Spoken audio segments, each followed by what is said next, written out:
स्वागत करुचे मोर YouTube channel Mahadev Kumar के। आज ही जानमा जेनटा कि महाभारत भागवत रामायण किछि प्रश्न उत्तर जीके क्वेश्चन। पहला है श्रीमद् भागवत लेखक किए? उत्तर है अति बड़ी जगन्नाथ दास। 2 नंबर रे जन्म किए ओडिया रे महाभारत लिखिछंती? उत्तर है आदि कवि सारला दास। सारला दास आदि कवि उपाधि पाई, तेणु आदि कवि सारला दास। 3 नंबर रे जन्म जेनटा कि प्रसिद्ध ओडिया पुस्तक लक्ष्मी पुराण लेखक किए? उत्तर है बलराम दास।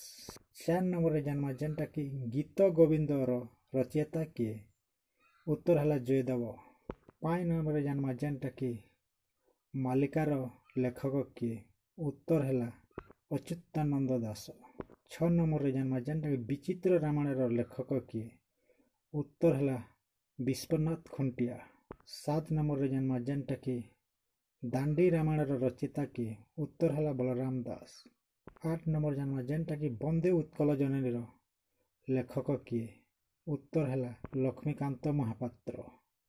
9 नंबर जन्म जेनटा कि बदीर आत्मकथा लेखक किए? उत्तर है गोपबंधु दास। 10 नंबर जन्म जेनटा कि प्रसिद्ध ओडिया पुस्तक लावण्यवती लेखक किए? उत्तर है उपेन्द्र भंज।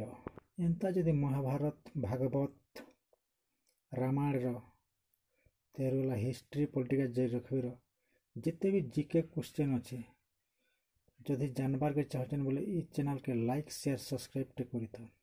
कारण है जदि सब्सक्राइब कर पहला वीडियो आपण मानकर पाके जीवा।